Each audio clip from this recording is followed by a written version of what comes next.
Hello दोस्तों, रुद्र एक तलवार मास्टर के एक नए अध्याय पे आप लोग का स्वागत है।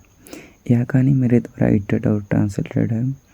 अगर कहानी पसंद आए तो लाइक करें, अपने दोस्तों के साथ शेयर करें और प्यारा से कमेंट करना ना भूलें। आगे की कहानी और दूसरी कहानियों को जल्दी पाने के लिए चैनल को सब्सक्राइब करें ताकि आपको जल्दी से अपडेट मिले। धन्यवाद। एक स्वर्गीय चीख सुनाई दे रही थी, क्योंकि उसकी आत्मा भी तलवार आत्माओं द्वारा नष्ट कर दी गई थी।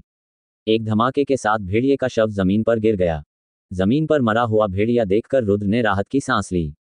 इस एक लड़ाई ने उसे एहसास दिलाया कि उसकी ताकत कितनी बढ़ गई है।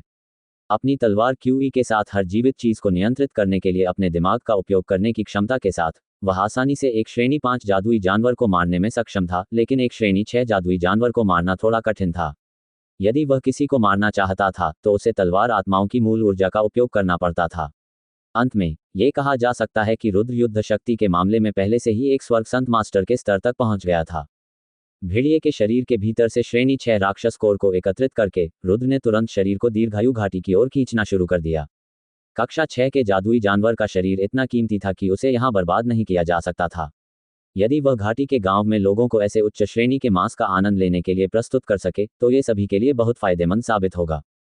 अचानक रुद्र को हवा में कुछ महसूस हुआ। आसमान की ओर देखने पर उसे केवल एक कीचड़ से लथपथ अधेड़ व्यक्ति उड़ता हुआ दिखाई दिया, जो रुद्र के बगल में उतर रहा था। ये व्यक्ति मोटे का पिता था और वही व्यक्ति था जिसने रुद्र को बचाया था। अधेड़ उम्र के व्यक्ति ने स्तब्ध दृष्टि से रुद्र के पीछे पड़े खूनी भेड़िए के शव को देखा। रुद्र, क्या तुमने इस खूनी भेड़िए राजा को मार डाला? हल्की सी मुस्कान बिखेरते हुए रुद्र को इस उपलब्धि पर संतुष्टि का एहसास हुआ। हाँ, मैंने इसे मार दिया, पिता ने ताली बजाते हुए कहा। बुरा नहीं है, बिल्कुल भी बुरा नहीं है। ब्लडवुल्फ किंग तीसरे चक्र का वर्ग 6 जादुई जानवर है। मैंने नहीं सोचा था कि तुम एक को भी मार पाओगे। इसे मारने के लिए आपने कौन सा तरीका अपनाया? अब जब आपने अपना संत हथियार खो दिया है तो आपके शरीर में कोई ऊर्जा नहीं बची होगी। उस आदमी के चेहरे पर काफी उलझन थी। मैंने अपने दिमाग की शक्ति का इस्तेमाल किया। रुद्र ने सच छिपाने की जहमत नहीं उठाई क्योंकि यह जरूरी नहीं था। अपने दाहिने हाथ से हवा को थोड़ा सा काटते हुए मुट्ठी भर घास अचानक ऊपर की ओर उछली और एक तेज तलवार का रूप ले लिया। नीले और बैंगनी रंग की तलवार क्यूई से युक्त उन्होंने ब्लडवुल्फ राजा के शरीर की ओर प्रहार किया। यद्यपि वह मृत था, फिर भी उसका शरीर पुनः छिद्रों से भरा हुआ था। मोटे आदमी के पिता केवल अचंभित होकर देखते रह गए और फिर कुछ ध्यान से बोले, ये कैसी रहस्यमयी शक्ति है? ये शक्ति आपका मन है? अथाह, बिल्कुल अथाह। रुद्र मुस्कुराया, लेकिन उसने इस विषय पर और अधिक बात न करने का निश्चय किया। चाचा, क्या आप बाहरी दुनिया की ओर जा रहे हैं? उसने अपना सिर हिलाया। मेरे पिता ने मुझे यहाँ आने के लिए कहा था। उन्हें डर था कि तुम खतरे में पड़ जाओगे और उन्होंने मुझे चारों ओर देखने के लिए कहा था। हालांकि ऐसा लगता है कि मेरे पिता की चिंताएं निराधार थीं। अपने संत हथियार के नुकसान के बावजूद आपने अपनी ताकत नहीं खोई। चलो वापस चलते हैं, रुद्र। दोपहर के भोजन का समय हो गया है। इसके साथ ही वह व्यक्ति हवा में उड़ गया और फिर तुरंत ही नजरों से ओझल हो गया। उस आदमी को गायब देखकर रुद्र के चेहरे पर ईर्ष्या का भाव प्रकट हुआ। आकाश में उड़ने की क्षमता हमेशा से ही उनका एक लक्ष्य रहा था। अचानक मोटे आदमी का पिता वापस आ गया। ये देखकर कि रुद्र अभी भी जमीन पर था, उसने चिंता से पूछा, रुद्र, क्या तुम उड़ने में सक्षम नहीं हो? सिर हिलाते हुए रुद्र ने कहा, मुझे अभी तक ऐसा करने का तरीका समझ में नहीं आया है। मेरे लिए उड़ना एक कठिन चुनौती है। हालांकि इस समय जब हम गांव लौटेंगे तो मुझे इस पर गौर करने में कोई परेशानी नहीं होगी। आह, क्या ऐसा है? तो फिर मुझे आपको वापस ले जाने की अनुमति दीजिए। दोपहर का खाना खत्म होने में ज़्यादा समय नहीं लगना चाहिए, इसलिए जब तक हम वापस आएंगे तब तक ये लगभग तैयार हो जाएगा। ऐसा कहते हुए उस आदमी ने अपना हाथ हिलाया और रुद्र को अपनी ऊर्जा में लपेट लिया तथा फिर उसे और ब्लडवुल्फ किंग के शव को हवा में ऊपर घाटी में ले गया। उन्हें हवा में उड़ते देख रुद्र उत्साहित हुए बिना नहीं रह सका। उड़ान की शक्ति वह शीघ्र ही हासिल करने में सक्षम हो जाएगा। चूंकि वह अपने मन से संसार के तत्वों को नियंत्रित करने में सक्षम था, इसलिए उड़ना उसके लिए कोई समस्या नहीं होगी। अभी तक उसे ये तरकीब पता नहीं चली थी। कुछ समय और प्रयोग के बाद वह स्वर्ग के संत गुरुओं की तरह उड़ान भरने में सक्षम हो जाएगा। धीरे धीरे अपनी आंखें बंद करते हुए रुद्र ने अपने चारों ओर वायु तत्वों को महसूस करना शुरू कर दिया और उड़ने की तरकीब तथा गति बढ़ाने का तरीका समझने लगा। उड़ना सरल लगता था, लेकिन पहले कई महत्वपूर्ण विवरण सीखने की आवश्यकता थी। इसमें उत्कृष्टता प्राप्त करने के लिए निरंतर अभ्यास की आवश्यकता थी। अन्यथा यदि कोई नौसिखिया छात्र हवा में 100 मीटर उड़ने की कोशिश करे और अचानक तेज हवा का झोंका उसे लग जाए तो वह अपनी उड़ान को नियंत्रित करने में असमर्थ हो जाएगा। वे जिस गति से उड़ रहे थे वह बहुत तेज थी। रुद्र और उस आदमी को घाटी में लौटने में ज्यादा समय नहीं लगा। अब दोपहर हो चुकी थी और गांव से धुआं उठता हुआ दिखाई दे रहा था। कम से कम 5 लोगों को तैयारी करते हुए गांव में इधर उधर भागते हुए देखा जा सकता था। मध्यम आयु वर्ग के व्यक्ति ने उनके प्रवेश द्वार को छिपाने की जहमत नहीं उठाई और रुद्र तथा ब्लडवुल्फ राजा के शव को गांव के मध्य में खींच लिया तथा फिर गति धीमी कर दी। अरे, मोहित वापस आ गया है। मोहित एक और बड़ा जादुई जानवर लेकर आया है। हा, लगता है गांव इतना मांस खत्म नहीं कर पाएगा। इतने बड़े भेड़िए के साथ कौन जानता है कि इसमें कितना समय लगेगा। अरे, मोहित हमेशा गांव के लिए ऐसे ही खूंखार जानवर लेकर आता है। उन्होंने हमारे गांव के लिए हमेशा महानतम योगदान दिया है। जब सभी लोग वहां पहुंचे तो वे सभी फैटी के पिता की ओर अप्रतिम श्रद्धा और प्रशंसा की दृष्टि से देखने लगे। दोनों को वापस उड़ते देख किसी को कोई आश्चर्य नहीं हुआ, ऐसा लगा जैसे यह एक सामान्य दृश्य हो। पिता ने सभी को उत्साहपूर्वक उत्तर देने से पहले हंसते हुए मुस्कुराया। स्वर्ग के संत गुरु में आमतौर पर देखा जाने वाला अहंकार का कोई संकेत नहीं था, बल्कि केवल दयालुता थी। मोहित, तुम बहुत अद्भुत हो। ये जानने के लिए ज्यादा सोचने की जरूरत नहीं है कि यह भेड़िया बहुत ताकतवर था, लेकिन आपने इसे आसानी से मार डाला। उनमें से एक आदमी हंसा। आदमी ने अपना सिर हिलाया। हर कोई गलतफहमी में है। ये जादुई जानवर नहीं था। जैसे ही मध्यम आयु वर्ग के व्यक्ति ने बात की, रुद्र ने अचानक कहा, चाचा चलो जल्दी करो और ब्लडवुल्फ किंग को विभाजित करें। ये जितना ताज़ा होगा इसका स्वाद उतना ही अच्छा होगा। फैटी के पिता ने हंसते हुए कहा, ठीक है सत्यम, जाओ और कुछ अधिक सक्षम शरीर वाले लोगों को ढूंढो जो शव की खाल उतारें और मांस को बांट लें। आपको यह मिला। उस व्यक्ति ने लोगों को इकट्ठा करने से पहले उत्साहपूर्वक प्रतिक्रिया दी। वाह पिताजी, आप एक और बड़ा जादुई जानवर वापस ले आए। पीछे से एक सौहार्दपूर्ण आवाज सुनाई दे रही थी, जबकि एक कीचड़ से लथपथ मोटा आदमी हाथ में कुदाल लिए चला जा रहा था। वह शायद अपने दादा के साथ खेतों से लौटकर आया होगा। बिना किसी अतिरिक्त स्पष्टीकरण के पिता सभी का अभिवादन करने के बाद रुद्र को भोजन कराने के लिए वापस ले गए। भोजन मोटे की मां ने पकाया था। वह 30 वर्ष से अधिक उम्र की नहीं लग रही थी और देखने में बहुत आकर्षक थी। उनमें एक कुलीन व्यक्ति का भव्य व्यक्तित्व था तथा साधारण वस्त्र पहने होने के बावजूद भी उनके हाव भाव छिप नहीं रहे थे। एक नज़र में ही पता चल गया कि वह गांव में नहीं पली बड़ी है। 4 सदस्यों वाले परिवार के साथ मेज पर बैठकर रुद्र ने खाना खाना शुरू किया। भोजन काफी सादा था और इसमें वे सब्जियां शामिल थीं जो उन्होंने स्वयं उगाई थीं। मोटे दादा ने रुद्र को गहरी नज़र से देखा और फिर मुस्कुराए, बेटे थोड़ी देर बाद मेरे साथ मकई के खेतों में चलो। वहाँ एक ज़मीन का टुकड़ा है जिस पर खेती करने की ज़रूरत है। दादाजी, रुद्र अभी ठीक हुआ है, आप उससे शारीरिक श्रम क्यों करवाएंगे? पिताजी और मैं गोभी लगाना खत्म कर लें, तब हम तुम्हारी मदद करेंगे। मोटे की ओर से एक शिकायत सुनने को मिली, जिससे पता चला कि वह अपने दादा द्वारा रुद्र को खेती करने के लिए कहने से स्पष्ट रूप से असंतुष्ट था। दादाजी द्वारा खेत जोतने में मदद करने का अनुरोध सुनकर रुद्र एक क्षण के लिए स्तब्ध रह गया। फिर उसके चेहरे पर राहत भरी झलक दिखी। ठीक है, लेकिन मैंने पहले कभी खेती नहीं की है, इसलिए अगर कोई बात मुझे समझ में नहीं आती है तो मुझे उम्मीद है कि सीनियर मुझे कुछ सुझाव देंगे। रुद्र को पता था कि दादाजी एक गुप्त विशेषज्ञ थे जो किसी अज्ञात कारण से एकांत में रह रहे थे। रुद्र किसी भी कारण से दादाजी से बात करने का मौका नहीं गंवाना चाहता था। मुझे सीनियर कहने की कोई ज़रूरत नहीं है, मेरा पारिवारिक नाम आर्य है। गांव के बुजुर्ग के रूप में आप मुझे बुजुर्ग आर्य या चाचा मोही कह सकते हैं, दादाजी ने दयालु स्वर में कहा। भोजन के बाद रुद्र कंधे पर कुदाल रखकर एल्डर आर्य के पीछे पीछे मकई के खेतों की ओर चला गया। जब रुद्र ने अपने कंधे पर पड़ी कुदाल को देखा तो वह मुस्कुराए बिना न रह सका। क्या ऐसा हो सकता है कि आपकी महान स्थिति के कारण आपको लगता है कि यह कुदाल आपकी स्थिति को नीचा दिखा रही है? दादाजी के चेहरे पर गांव जैसा दयालु भाव पहले ही गायब हो चुका था। अभी तो वह भाव शून्य था। ऐसा प्रतीत होता था कि दयालु भाव केवल गांव में ही दिखाई देते होंगे। बड़े आर्य, आप गलत समझ रहे हैं। मेरा ऐसा बिल्कुल भी विचार नहीं था। यह मेरे लिए पहली बार है जब मैं कुदाल से खेती कर रहा हूं, इसलिए यह एक नई अनुभूति है। रुद्र ने समझाने की कोशिश की। हाँ, तो फिर ठीक है। चाहे आप कितने भी शक्तिशाली हो या आपकी स्थिति कितनी भी ऊंची हो, आपको अपनी चेतना को कभी नहीं त्यागना चाहिए। मनुष्य की चेतना अत्यंत महत्वपूर्ण है। सर्वोच्च स्तर की निपुणता प्राप्त करने के लिए व्यक्ति को दयालु और परोपकारी होना चाहिए।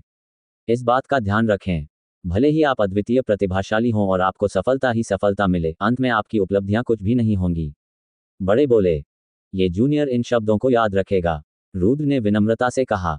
बुजुर्ग आर्य हाथ में कुदाल लिए खेत की ओर चलते रहे। मैं जानता हूं कि तुम्हारा हृदय मेरे शब्दों का अर्थ ठीक से नहीं समझता, लेकिन आपको पता होना चाहिए कि महाद्वीप के वे सभी लोग जो संत शासक के दायरे में पहुंच चुके हैं, उन्होंने हमेशा दुनिया से दूर रहने का फैसला किया है। ये बहुत दुर्लभ है कि वे बाहरी दुनिया में घूमते हैं। रुद्र ने शब्दों के बारे में सोचते हुए अपनी आंखें सिकोड़ लीं। इस जूनियर ने हमेशा सोचा है कि जो लोग इस स्तर तक पहुंच गए हैं, उन्होंने व्यवहारिक रूप से खुद को धर्मनिरपेक्ष दुनिया और सभी सांसारिक प्रलोभनों से अलग कर लिया है। इसीलिए वे अक्सर बाहरी दुनिया में दिखाई नहीं देते, लेकिन एल्डर आर्या की बातें सुनकर क्या यही असली कारण है? ठीक है, स्थिति वैसी नहीं है जैसा आपने सोचा था। जो लोग संत शासक क्षेत्र में पहुंच चुके हैं, वे पहले से ही दुनिया के गहन रहस्यों के अस्तित्व को समझ चुके हैं। ऐसी ताकत हासिल करने के साथ ही उन्हें दुनिया की बंदिशें भी महसूस होती हैं। दुनिया के प्रतिबंध। रुद्र अब बहुत उत्सुक था। ये पहली बार था जब उन्होंने किसी संत शासक से संबंधित ऐसी बात सुनी थी। सही है, दुनिया के प्रतिबंध। संत शासक के राज्य में पहुंचने के बाद उन्हें दिव्य क्षय की सजा मिलेगी। आकाशीय क्षय एक भयावह मामला है जिससे कभी भी मुक्ति नहीं पाई जा सकी। ये नियम विशेष रूप से उन संत शासकों के लिए है जिन्होंने किसी भी कानून का उल्लंघन किया है। बात करते समय एल्डर आर्य का चेहरा उदास हो गया, जो इस बात का संकेत था कि दिव्य क्षय कितना भयानक था। बड़े आर्य, यह आकाशीय क्षय क्या है? क्या ये सचमुच इतना डरावना है? रुद्र उत्सुक था। उसने पहले कभी ऐसी बात नहीं सुनी थी, इसलिए उत्सुकता से बचना उसके लिए कठिन था। आकाशीय क्षय विश्व का एक नियम है जो समय से परे है। ये संत शासक स्तर या उससे उच्च स्तर के लोगों को समाप्त या अनुशासित करने में सक्षम है। आकाशीय क्षय के 5 अलग अलग चरण हैं। बाल घास की तरह सूख जाते हैं, शरीर मुरझा जाता है, शरीर के भीतर का रक्त वाष्पित हो जाता है, आंतरिक अंग जलने लगते हैं और अंततः आत्मा भी मर जाती है। इस बिंदु तक आते आते शरीर और आत्मा दोनों ही समाप्त हो जाते हैं। फीनिक्स महाद्वीप में चाहे किसी के पास कितनी भी प्रबल क्षमता क्यों न हो, यदि वह कोई महान पाप करता है तो वह आकाशीय क्षय की सजा से बच नहीं पाएगा। इस प्रकार आकाशीय क्षय एक नियम है जो संत शासकों को भी कोई पाप करने से रोकने के लिए नियंत्रित करता है। तो फिर बड़ा पाप किसे माना जाएगा? रुद्र ने पूछा। उसी समय दोनों व्यक्ति खेतों में पहुंच गए थे। धरती जोतने के लिए अपनी कुदाल नीचे घुमाते हुए एल्डर आर्य ने बोलना शुरू किया। सटीक विवरण अज्ञात हैं, लेकिन कई वर्षों के बाद जिन्होंने दुनिया के नियमों का उल्लंघन किया है, उन्होंने अपने अनुभवों के बारे में बताया है। इससे हमें ये पता चला कि जो संत शासक असंख्य निर्दोष लोगों का वध करता है या जो स्वर्ग को क्षति पहुंचाने का कार्य करता है, उसे निस्संदेह दिव्य क्षय का दंड मिलेगा।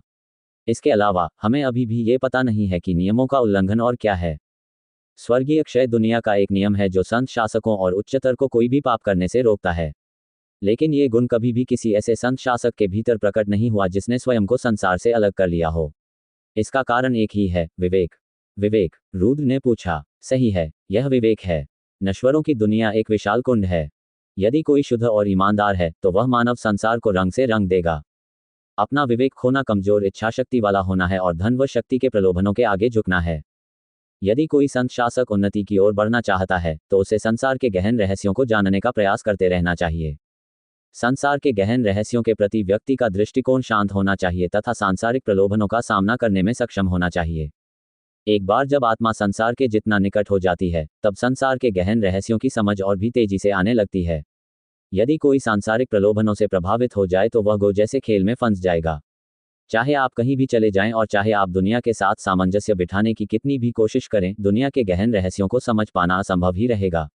यदि कोई अपना विवेक पुनः प्राप्त नहीं कर सकता तो कोई प्रगति नहीं हो सकती। रुद्र से बात करते हुए बड़े आर्य ने अपनी कुदाल को बार बार जमीन में गाड़ दिया। ये सुनकर रुद्र के पास कहने को कुछ नहीं था। वह एल्डर आर्या द्वारा कहे गए शब्दों के बारे में सोचता रहा। उसके शब्दों से रुद्र को बहुत बड़ा रहस्योद्घाटन हुआ। सचमुच, एक बुद्धिमान व्यक्ति की बातें सुनना 10 वर्षों तक पुस्तकें पढ़ने से श्रेष्ठ है। एक संत शासक की साधना का तरीका स्वयं को सुधारने के लिए संत शक्ति की साधना के नियमित तरीके जैसा नहीं था। उन्होंने दुनिया के गहन रहस्यों को समझने की कोशिश करते हुए एक अलग रास्ता अपनाया। युवक, मैं बता सकता हूं कि तुम तालाब की मछली नहीं हो। तुम्हारा भविष्य उज्ज्वल होगा। आपके संत अस्त्र के नष्ट हो जाने के बावजूद इससे आपके भविष्य के विकास पर कोई प्रभाव नहीं पड़ेगा। मैं केवल यही चाहता हूं कि तुम अपनी अंतरात्मा पर काबू रखो और इस नश्वर संसार में मत खो जाओ। संसार से अलग हो जाओ और शिखर तक साधना करो। बड़े आर्य ने भारी निगाह से रुद्र को देखा। एल्डर आर्य, आपके मार्गदर्शन के लिए धन्यवाद। ये जूनियर निश्चित रूप से इन शब्दों को याद रखेगा। रुद्र ने मन में आशंका भरे भाव के साथ कहा। नश्वर संसार से अलग होना कहना जितना आसान था, करना उतना ही कठिन था। वह मुश्किल से 20 वर्ष का था और बदला लेने जैसे कई काम अभी भी उसके पास बाकी थे। उसने अभी तक अपने परिवार के साथ जीवन की गर्मजोशी को पर्याप्त रूप से महसूस नहीं किया था, इसलिए उसके लिए अभी इस नश्वर संसार से अलग होने का कोई रास्ता नहीं था, उन बुजुर्गों के विपरीत जिन्होंने पहले ही ऐसा कर लिया था। रुद्र जैसे 20 वर्षीय युवक के लिए इस नश्वर संसार से अलग होना असंभव था। हाँ, जब तक तुम्हें मेरे शब्द याद हैं। मैं जानता हूं कि आप अभी ऐसा कदम उठाने की आशा नहीं कर सकते, लेकिन आपको इस बात का ध्यान रखना होगा कि आप अपना विवेक कभी न खोएं। घृणा, लालच या शक्ति से धोखा मत खाओ। एल्डर आर्या ने कुदाल को जमीन पर घुमाते हुए बोलना जारी रखा। ये जूनियर समझता है। रुद्र एक विनम्र छात्र की तरह था जो अपने शिक्षक की बातें ध्यानपूर्वक सुन रहा था। जैसे ही बुजुर्ग ने जमीन जोती, वह अचानक रुद्र की ओर मुड़ने के लिए रुका। नौजवान, क्या तुम मेरी जिज्ञासा को शांत करने के लिए मुझे अपनी वर्तमान ताकत दिखा सकते हो? मैं ब्लडवुल्फ किंग के साथ आपकी लड़ाई के बारे में पहले से ही जानता हूं, लेकिन आपकी क्षमता कुछ ऐसी है जो मैंने अपने पूरे जीवन में पहले कभी नहीं देखी है।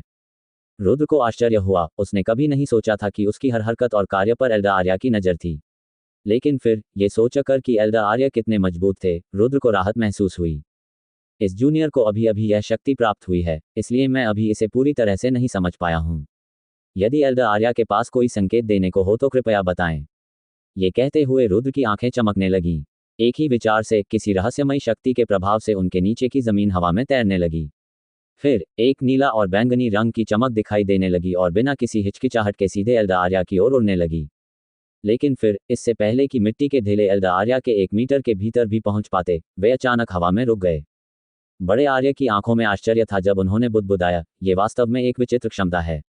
मैं कीचड़ के भीतर केवल एक नीली और बैंगनी प्रकाश की किरण को महसूस कर सकता हूं, जिसमें बहुत अधिक शक्ति है। ये शक्ति ऐसी है जिसे मैंने पहले कभी न देखा था और न ही सुना था।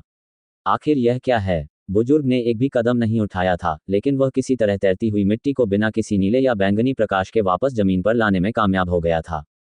रुद्र सदमे से अभिभूत हो गया। बड़े आर्य की शक्ति इतनी अधिक थी कि रुद्र उसे समझ ही नहीं पाया। एक ही कार्रवाई से रुद्र अचंभित रह गया। रुद्र की एक आंख में विचित्र नीला रंग और दूसरी में विचित्र बैंगनी रंग चमकने लगा। जमीन पर कुछ खरपतवार और गंदगी एक बार फिर से बढ़ने लगी और एक लकीर में तब्दील हो गई जो 2 चमक वाले बुजुर्ग के चारों ओर लिपटी हुई थी। बुजुर्ग ने मंद मंद मुस्कुराते हुए कहा, नौकर, तुम्हारी यह क्षमता बहुत असाधारण है। यद्यपि संत शासक, जो संसार के गहन रहस्यों को समझने में सक्षम थे, अपने विचारों से वस्तुओं को नियंत्रित कर सकते थे, परंतु उनमें यह नीला और बैंगनी रंग नहीं था। हालांकि यह नीला और बैंगनी चमक केवल स्वर्गीय संत मास्टर्स के लिए एक शक्तिशाली खतरा बन सकती है। यदि आप इसे मेरे जैसे किसी व्यक्ति के खिलाफ आजमाएंगे, तो ये पर्याप्त नहीं होगा। एल्डर आर्या ने कहा, जैसे ही उनके चारों ओर का हमला गायब हो गया और मिट्टी वापस जमीन पर गिर गई। रुद्र स्तब्ध था, लेकिन वह अभी हार मानने वाला नहीं था। उसकी आंखों में नीले और बैंगनी रंग की चमक के साथ तलवार क्यूई उसके दाहिने हाथ में इकट्ठा होने लगी और 1 मीटर लंबी तलवार बन गई। ये तलवार आत्माओं की मूल ऊर्जा थी। बैंगनी रंग की चमक के साथ रुद्र की तलवार क्यू ने एल्डर आर्या पर हमला किया। ऐसा लग रहा था जैसे एल्डर आर्या हमले के ठीक सामने रुक गए हों।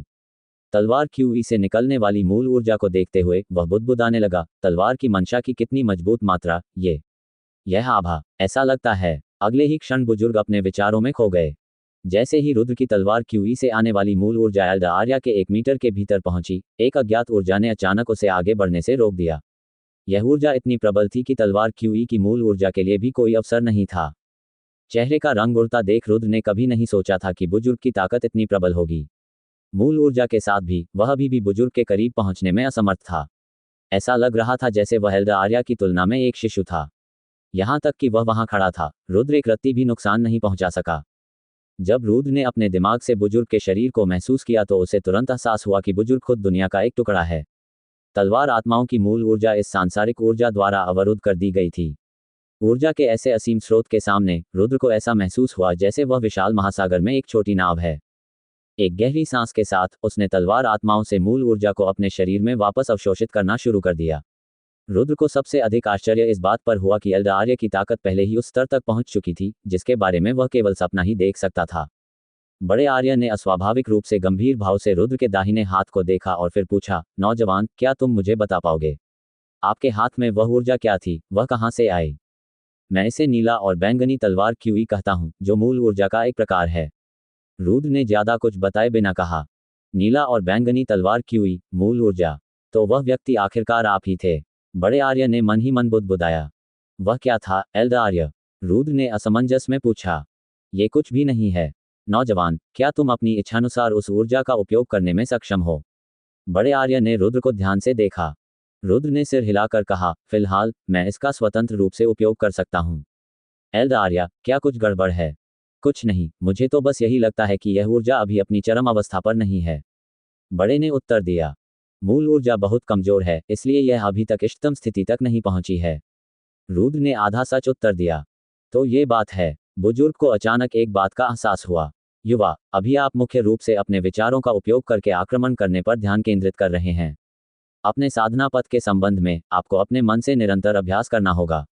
अभी आप बिना किसी समस्या के छोटी वस्तुओं को आसानी से नियंत्रित कर सकते हैं, लेकिन यदि आप केवल अपने दिमाग से एक विशाल पर्वत को धकेलना चाहते हैं तो यह एक असंभव कार्य होगा। अपने विचारों को मजबूत करने के अलावा आपको दुनिया के गहन रहस्यों को भी समझना होगा। यद्यपि आपकी विचित्र मूल ऊर्जा अत्यंत शक्तिशाली है, फिर भी यह विश्व की ऊर्जा है। संसार के गहन रहस्य राजा का मार्ग हैं, क्योंकि वे तुम्हें संसार की ऊर्जा को नियंत्रित करने में सक्षम बनाते हैं। मैं एल्डर आर्या को उनके मार्गदर्शन के लिए धन्यवाद देता हूँ। ये जूनियर वही करेगा जो सीनियर कहेंगे। दोपहर के बाकी समय में रुद्र और बड़े भाई दोनों मकई के खेतों की जुताई करते रहे। एल्डर आर्या से दुनिया के गहन रहस्यों के संबंध में बहुत सी बातें जानने के बाद रुद्र ने और भी अधिक प्रश्न पूछना शुरू कर दिया था। एल्डर आर्या ने उनके सभी प्रश्नों का उत्तर देने की पूरी कोशिश की, जिससे रुद्र को उनकी अंतर्दृष्टि से बहुत लाभ हुआ और उसकी वर्तमान समझ में वृद्धि हुई। दूसरे दिन बड़े आर्या ने रुद्र को खेतों में नहीं बुलाया। रुद्र के पास अभी भी अपने काम थे, इसलिए उसने पहल करके फैटी को बताया कि वह अकेले ही बाहर जा रहा है। घास के एक टुकड़े को देखते हुए रुद्र को विश्व ऊर्जा का अनुभव होने लगा। जैसे ही ऊर्जा उसके शरीर के चारों ओर उड़ने लगी, रुद्र को हल्की हवा का एहसास हुआ। रुद्र ने कोई हरकत नहीं की और मूर्ति की तरह स्थिर खड़ा रहा। तेज हवा चलने लगी और हवा के झोंकों से उसके कपड़े फड़फड़ाने लगे। 2 घंटे बाद रुद्र के शरीर के चारों ओर की हवाएं और भी तेज हो गईं। अंततः उसका पूरा शरीर बिना रुके धीरे धीरे 3 इंच की वृद्धि से हवा में उठने लगा। पहले की तरह रुद्र ने अपनी आंखें बंद रखीं और अपने पूरे शरीर के चारों ओर वायु तत्व को महसूस करना जारी रखा।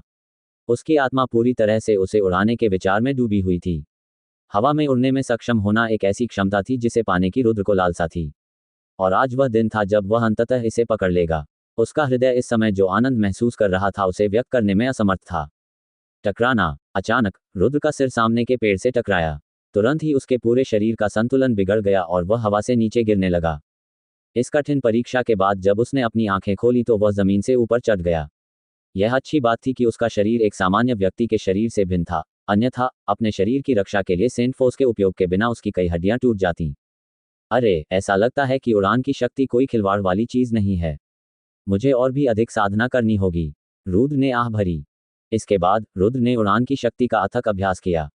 वह 6 घंटे तक लगातार जमीन से 10 मीटर ऊपर तैरते रहे। उसके बाद अंततः अपने अनुभवों को जोड़कर वे और भी अधिक ऊंचाई पर चले गए।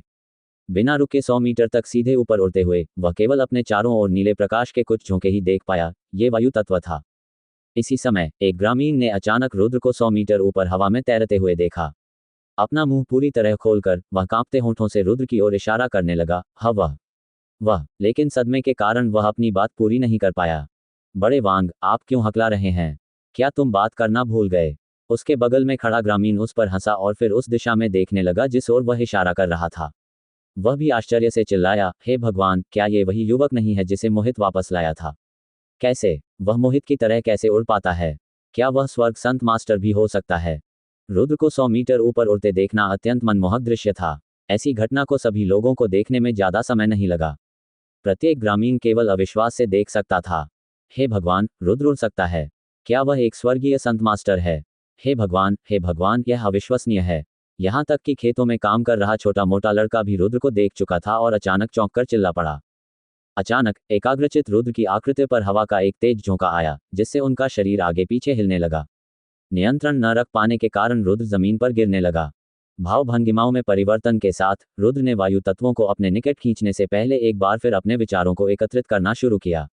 उसी समय दूर से एक सियान रंग की आकृति सीधे रुद्र की ओर उड़ती हुई दिखाई दी। ये छोटे से मोटे आदमी का पिता मोहित था, जिसने रुद्र की मुश्किलें देखी थीं और तुरंत मदद के लिए आया था। रुद्र की आकृति लगातार जमीन की ओर गिरती रही। अब चूंकि वह अपनी सेंट फोर्स खो चुका था, इसलिए 100 मीटर ऊपर हवा में गिरने से उसे घातक घाव लग सकते थे, भले ही इसे उसकी तत्काल मृत्यु न हो। मृत्यु के भय से बेखौफ रुद्र ने एक बार फिर से संसार में वायु तत्वों को नियंत्रित करने के लिए अपने मन का प्रयोग करना शुरू कर दिया। नियंत्रण पाने के लिए किए गए एक प्रयोग में वह अंततः अपनी गिरावट को रोकने में सफल रहे, जैसे ही वह जमीन से 50 मीटर ऊपर पहुंचे और इस प्रकार खतरे से बच गए। गहरी सांस छोड़ते हुए उसने अपने मन से सारा डर दूर कर दिया और सोचने लगा। उड़ान की शक्ति लगभग असीम लगती थी, लेकिन यह ऐसी चीज नहीं थी जिसके साथ खिलवाड़ किया जा सके। यदि किसी का नियंत्रण दोषरहित नहीं है, तो वह अपना जीवन जोखिम में डाल रहा होगा। मोहित ने रुद्र की ओर दौड़ लगाई और फिर उसे देखकर मुस्कुराया। युवक, क्या तुम ठीक हो? हाँ, मैं ठीक हूँ। रुद्र ने अपने दिल में अभी भी थोड़ी घबराहट के साथ कहा। मोहित हंसने लगा। नौकर, अगर तुम उड़ने में इतने कुशल नहीं हो तो बेहतर होगा कि तुम इतनी ऊंचाई पर न उड़ो। यदि आप 100 मीटर या यहाँ तक कि 1000 मीटर की ऊंचाई से गिरने लगें तो एक स्वर्गीय संत मास्टर भी हल्की चोटों के साथ बच नहीं पाएगा। मोहित ने रुद्र को कई तरकीबें समझाने से पहले उसे अपने अनुभव बताना शुरू किया। फिर वह खेतों की ओर वापस चला गया। ऐसी घटना का अनुभव करने के बाद रुद्र ने ज्यादा ऊंची उड़ान भरने की हिम्मत नहीं की और वह जमीन से केवल 10 मीटर ऊपर ही रहा। अगले 3 दिनों तक रुद्र ने अपना अधिकांश समय उड़ने की अपनी क्षमता का अभ्यास करने में बिताया। ये सौभाग्य की बात थी कि उसकी समझने की क्षमता बहुत अच्छी थी। सामान्यतः किसी व्यक्ति को उड़ने की अवधारणा को समझने में 1 या 2 महीने का समय लग जाता है। मात्र 3 दिन में ही वह पूरी तरह उड़ना सीख गया। इस समय रुद्र की उड़ने की क्षमता उतनी ही मजबूत थी जितनी उसकी ठोस जमीन पर चलने की क्षमता। उसे किसी भी प्रकार की कोई कठिनाई नहीं हुई और यदि उसे 1000 मीटर ऊपर हवा में प्रचंड तूफान द्वारा उड़ा दिया जाए तो भी उसे कुछ भी महसूस नहीं होगा। वह एक मकान की तरह स्थिर था। हवा के कारण उसका संतुलन जरा भी नहीं बिगड़ा, यहाँ तक कि जमीन पर गिरने का भी कोई खतरा नहीं था। यहाँ तक कि मोहित भी ये देखकर आश्चर्यचकित हो गया कि रुद्र ने 3 दिन में ही उड़ने की क्षमता हासिल कर ली। सराहना करते हुए उन्होंने कहा कि जब वे स्वर्ग संत मास्टर बने थे तो उन्होंने उड़ना सीखने में 2 महीने बर्बाद कर दिए थे। आज रुद्र परिवार के बाकी सदस्यों के साथ खाना खा रहा था। हालांकि मोहित और एल्डर आर्या को अब खाने की जरूरत नहीं थी, लेकिन वे दिन में 3 बार खाना खाने के आदी हो गए थे और सामान्य लोगों की तरह रह रहे थे। मेज पर रुद्र ने परिवार को देखा और बोला, लिटिल फैटी, आंटी शांति, अंकल मोहित, एल्डर आर्य, मैं कुछ दिनों के लिए लॉन्गेविटी वैली छोड़ने और अपनी कई चीजें वापस लाने की योजना बना रहा हूँ। ये सुनकर कि रुद्र बाहरी दुनिया में जाने की योजना बना रहा है, फैटी की आंखों में एक अवर्णनीय चमक देखी जा सकती थी। अपने दादाजी की ओर देखने के बाद चमक गायब हो गई। ईर्ष्या भरी नजर से वह बोला, रुद्र, जल्दी वापस आओ। तुमने मुझे नया घर बनाने में मदद करने का वादा किया था, भूलना मत। हंसते हुए रुद्र ने कहा, चिंता मत करो छोटे मोटे, मैंने आपसे पहले ही वादा किया है कि मैं ऐसा करूंगा। मेरा सामान वापस लाने तक प्रतीक्षा करो, मैं निश्चित रूप से आपका नया घर बनाने में मदद करूंगा। रुद्र, दीर्घायु घाटी को बाहरी दुनिया तक पहुंचने के लिए कम से कम 1000 किलोमीटर की यात्रा करनी पड़ती है। इसके अलावा सड़क खतरनाक जादुई जानवरों से भरी हुई है, बेहतर होगा कि आप सावधान रहें। पिता मोहित ने चिंता से कहा। भाप से पके हुए बन में से एक निवाला हाथ में लेकर वह थोड़ी दबी हुई आवाज में बोला, चिंता मत करो मोहित अंकल, मैं निश्चित रूप से सावधान रहूंगा। दादाजी ने एक शब्द भी नहीं बोला और चुपचाप अपना सुबह का खाना खाते रहे। भोजन और विदा के बाद रुद्र हवा में उड़ गया और मोहित द्वारा बताई गई दिशा में उड़ चला। ये घाटी छोड़ने का रास्ता था। रुद्र जमीन से 500 मीटर ऊपर उड़ रहा था, तभी उसे महसूस हुआ कि हवा उसके कानों के पास से होकर उसके पैरों के नीचे से बह रही है। इस समय वह ऐसी अनुभूति महसूस कर रहा था जो उसने पहले कभी महसूस नहीं की थी, लेकिन वह जानता था कि इससे उसे खुशी मिलती है। हवा में उड़ना और जमीन पर दौड़ना 2 अलग अलग बातें थीं। यद्यपि वह उतना तेज नहीं था जितना तब था जब उसने स्वर्ग का चुराया हुआ भाग्य और मायावी फ्लैश का प्रयोग किया था, फिर भी वह एक अच्छी गति से यात्रा कर रहा था। वायु तत्व की सहायता से उनकी गति खुराना परिवार के तीसरे बुजुर्ग की तुलना में धीमी थी, लेकिन उन्हें आगे बढ़ने के लिए कोई प्रयास नहीं करना पड़ रहा था। अपने मजबूत दिमाग से वह हवा की थोड़ी सी मात्रा को नियंत्रित कर सकता था, जिससे उसे ज्यादा ऊर्जा खर्च किए बिना हवा में उड़ने में मदद मिलती थी। ये पहली बार था कि रुद्र अपनी शक्ति से हवा में उड़ रहा था, इसलिए एक ताज़ा आश्चर्य की अनुभूति हुई। रास्ते में वह अपने चारों ओर देखता रहा और दृश्य का आनंद लेता रहा। उसी समय एक काला बादल अचानक थोड़ी दूर से रुद्र की ओर उड़ आया। जब रुद्र ने देखा कि काला बादल उसकी ओर बढ़ रहा है तो उसकी आंखों में एक तीव्र चमक आ गई, क्योंकि वह ये देखने की कोशिश कर रहा था कि आखिर उसकी ओर क्या आ रहा है। जैसा कि पता चला, वह काला बादल वास्तव में कई 100 उड़ने वाले जादुई जानवर थे। तो मैं ब्लैकविंग पक्षियों के एक झुंड के सामने आया। रुद्र ने पवित्र प्रकाश अकादमी के पुस्तकालय में ब्लैकविंग पक्षियों के बारे में पढ़ा था। ये पक्षी पहाड़ों पर एक साथ रहते थे और इनके शरीर बड़े होते थे। एक परिपक्व ब्लैकविंग पक्षी का आकार कम से कम एक वयस्क मनुष्य के बराबर होता है तथा इसके पंखों का फैलाव कम से कम 10 मीटर होता है। ये ब्लैकविंग पक्षी वर्ग 5 के जादुई जानवर नहीं थे, वे आमतौर पर वर्ग 3 या वर्ग 4 के थे। अपनी गति कम किए बिना रुद्र ब्लैकविंग पक्षियों के झुंड की ओर उड़ चला। जैसे ही वह 10 किलोमीटर के भीतर पहुंचा, झुंड के नीचे से कई पेड़ अचानक ऊपर की ओर टूटकर गिर पड़े। टुकड़ों के विस्फोट के साथ पेड़ नीले और बैंगनी रंग के टूटते तारों की तरह झुंड की ओर उड़ चले। अचानक से चौंककर ब्लैकविंग पक्षी पेड़ों से टकराकर अपने शरीर से टकरा गए और जमीन पर गिरने लगे। कुछ ही क्षणों में सैकड़ों पक्षी अपने शरीर पर अनेक घावों के कारण प्रतिरोध करने में असमर्थ हो गए, जिससे वे उड़ने में असमर्थ हो गए। अब चूंकि रुद्र की शक्ति एक स्वर्ग संत मास्टर के बराबर थी, इसलिए ब्लैकविंग बर्ड्स जैसे श्रेणी 4 जादुई जानवर का कोई मुकाबला नहीं था।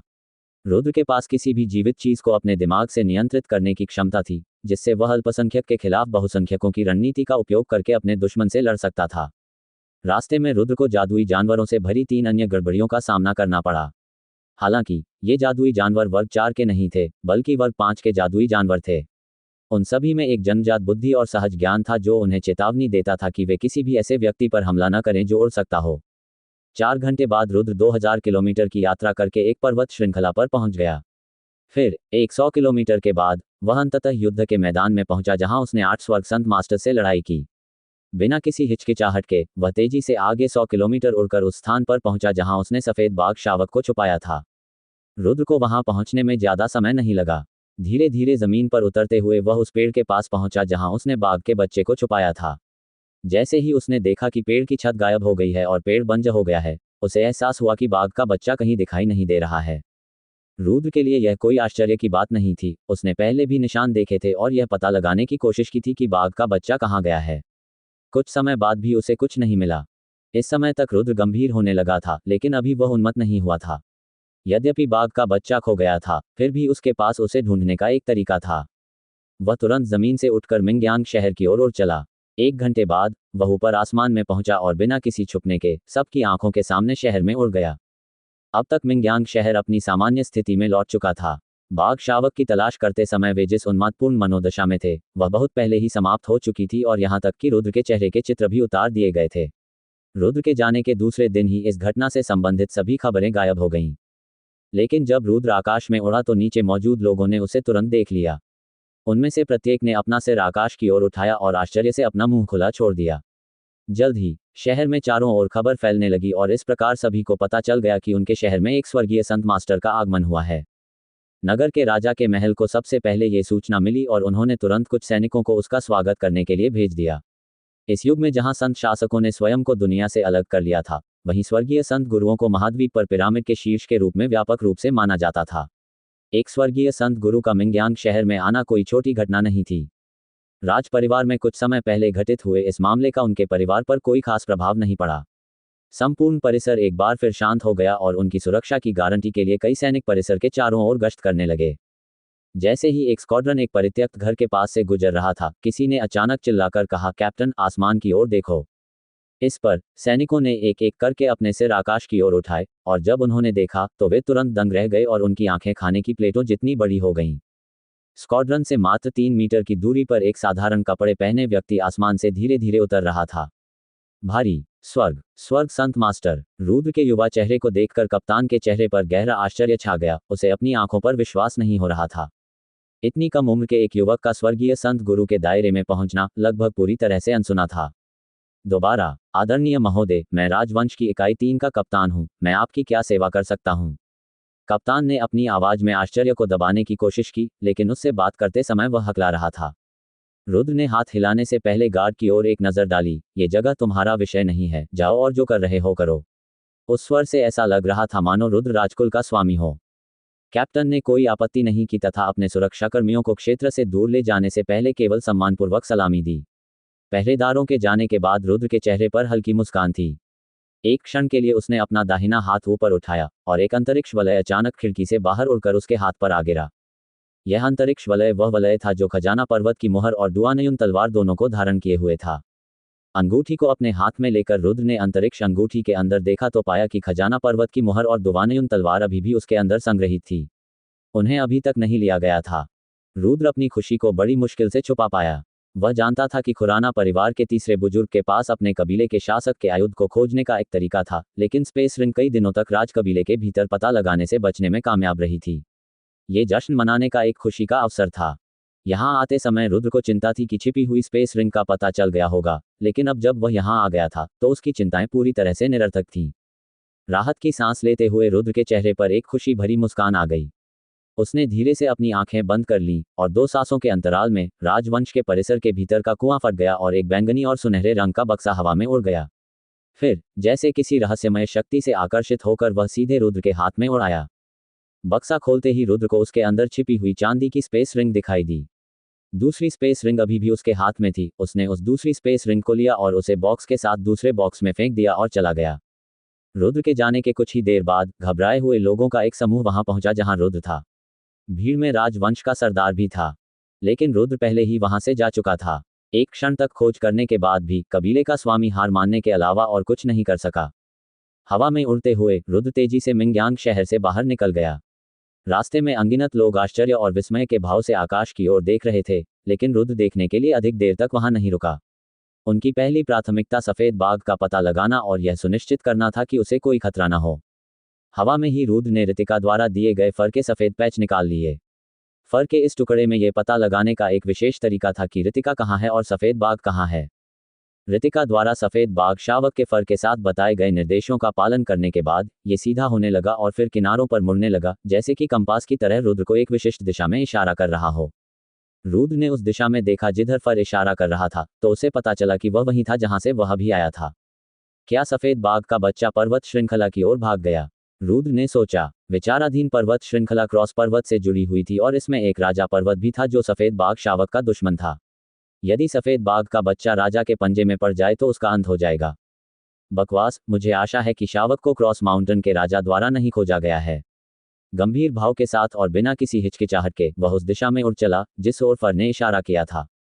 4 घंटे बाद रुद्र दीर्घायु घाटी की ओर जाने वाले रास्ते से भटक गया था और काफी दूर स्थित क्रॉस पर्वत की ओर जा रहा था।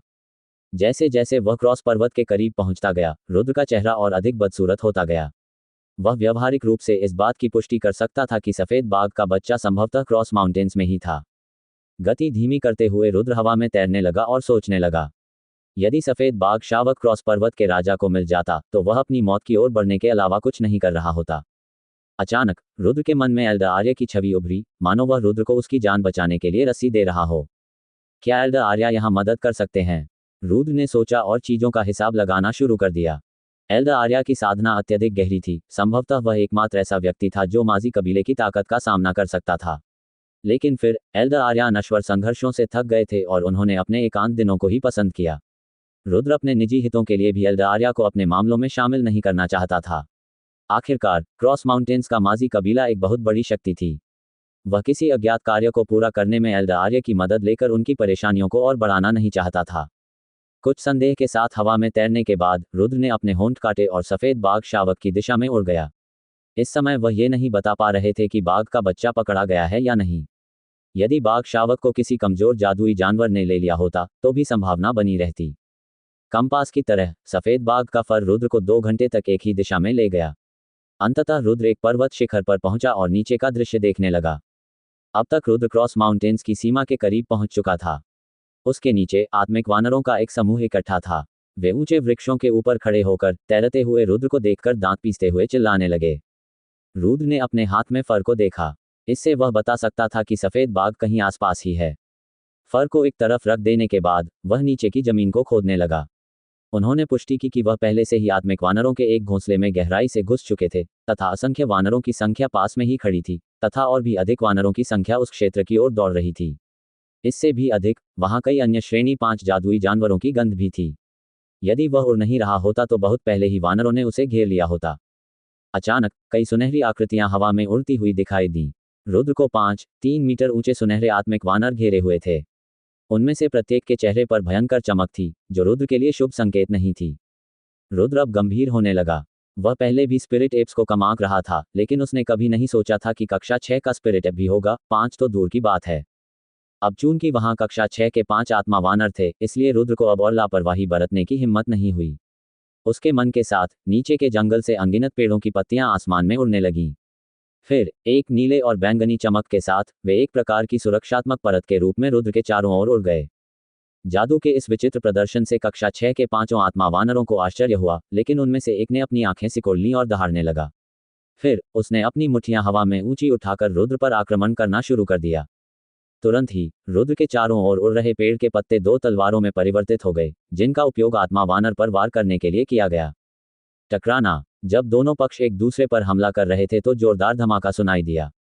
पेड़ के पत्तों से बनी तलवारें आत्मा वानरों की मुट्ठी से उड़ गईं, लेकिन मुट्ठी पर 2 स्पष्ट दिखने वाले घाव थे। यहां तक कि उसमें से खून भी बहता हुआ देखा जा सकता था। ये देखकर कि आत्मा वानर के हाथ से खून बह रहा था, अन्य आत्मा वानर दंग रह गए। उनमें से प्रत्येक ने आश्चर्यचकित नजरों से मनुष्य को देखा, मानो यह समझने की कोशिश कर रहा हो कि आखिर कैसे इन कमजोर वृक्षों की पत्तियां इतनी नुकीली हो गईं। जी, एक आत्मा वानरों ने एक स्पष्ट ध्वनि निकाली, लेकिन ये स्पष्टतः एक आदेश था, क्योंकि अन्य 4 आत्मा वानरों ने अपनी मुट्ठियां लहराईं और उस पर हमला करने के लिए दौड़ पड़े। रुद्र की आंखों में 2 रंग चमक उठे, जैसे ही उसने अपने चारों ओर उड़ते पत्तों को नियंत्रित करना शुरू किया। एक क्षण में वे 10 तलवारों के रूप में तैयार हो गए और 5 आत्मिक वानरों की ओर झपटे। जैसे ही आत्मा वानरों ने तलवारों पर हमला किया, हवा में एक और विस्फोटक धमाका हुआ। पहले की तरह उनकी मुट्ठियों पर नए गहरे निशान पड़ गए। लेकिन आश्चर्यचकित होने के बजाय कक्षा 6 के आत्मा वानरों ने रुद्र की ओर उड़ना जारी रखा और अपनी तीव्र ऊर्जा के साथ उस पर हमला करने की कोशिश की। अपनी मुट्ठियां हवा में उछालते हुए उन्होंने रुद्र के भागने के किसी भी रास्ते को रोकने की कोशिश की। रुद्र के दोनों हाथ अब खाली थे। जैसे ही वह हवा में तैर रहा था, पेड़ की पत्तियां नीले और बैंगनी तलवार क्यूई के साथ चमकने लगीं और फिर पतंगे की तरह आग की ओर उड़ते हुए 5 आत्मा वानरों की ओर बढ़ने लगीं। अब ये जानते हुए कि तलवार क्यूई कितनी शक्तिशाली थी, आत्मा वानरों की मुट्ठियां और भी अधिक शक्ति के साथ लहराने लगी और अंत में उनकी मुट्ठियों में एक सुनहरी चमक आ गई जिसने उन्हें अजेय बना दिया। फिर उन मुट्ठियों से उन्होंने पेड़ के पत्तों पर प्रहार किया। लेकिन आकाश के लगभग हर इंच पर पेड़ों की पत्तियों की अधिकता के कारण 5 आत्मा वानरों के लिए उन सभी को फैलाना संभव नहीं था। कई पेड़ों की पत्तियां उनकी मजबूत खाल को तोड़ते हुए उनकी त्वचा में घुसने लगीं। वे उनके शरीर पर एक के बाद एक निशान छोड़ गए, जिससे उनका पूरा शरीर खून से लाल हो गया। एक पल में उनकी सुनहरी त्वचा सोने से भी अधिक लाल हो गई। झिझिझिझी 5 आत्मिक वानरों ने घबराहट और दर्द से चीखना शुरू कर दिया, इससे पहले कि वे पृथ्वी से प्राप्त ऊर्जा का उपयोग कर पाते, जिसे उन्होंने अपने शरीर के बाहर एक द्वितीय प्रकार के मिट्टी के कवच के रूप में निर्मित किया। पृथ्वी से प्राप्त ऊर्जा के उपयोग से एक अविश्वसनीय रूप से मजबूत रक्षात्मक कवच का निर्माण होगा। यहां तक कि जब नीले और बैंगनी तलवार क्यूई से प्रभावित पत्तियां इसमें घुसी, तो उन्होंने केवल एक निशान छोड़ा, वे कवच को भेदने में सक्षम नहीं थे। पीछे हटने का अवसर पाकर वह उस बाड़े से दूर उड़ गया जिसमें आत्मिक वानरों ने उसे फंसा रखा था। फिर अपने खाली हाथों को धकेलते हुए नीचे के 1 दर्जन पेड़ लकड़ी के टुकड़ों में फट गए। लकड़ी के एक सैलाब में तब्दील होकर वे हवा में उड़ गए और एक पल में वे लगातार आत्मा वानरों की ओर उड़ने लगे। लेकिन कवच के साथ आत्मिक वानरों ने लकड़ी की बाड़ पर ध्यान देने की भी जहमत नहीं उठाई। अपनी मुट्ठियां लहराते हुए उन्होंने हार मानने से इनकार करते हुए रुद्र का पीछा किया।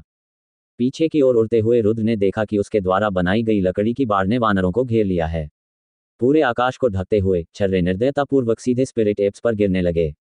इस तरह के तीव्र हमले से पीड़ित होकर आत्मिक वानरों के कवच में छेद हो गए और वे क्षण भर बाद ही टुकड़े टुकड़े हो गए। उनके शरीर से ऊर्जा का एक और उभार निकला, लेकिन रुद्र के हमले से वह तुरंत ही ध्वस्त हो गया, एक बार फिर से टूटने के लिए मजबूर हो गया। लेकिन इसकी परवाह न करते हुए आत्मिक वानरों ने रुद्र का पीछा करना जारी रखा। रुद्र ने जैसे ही अपना दाहिना हाथ ऊपर उठाया, उसकी आंखों में चमक आ गई।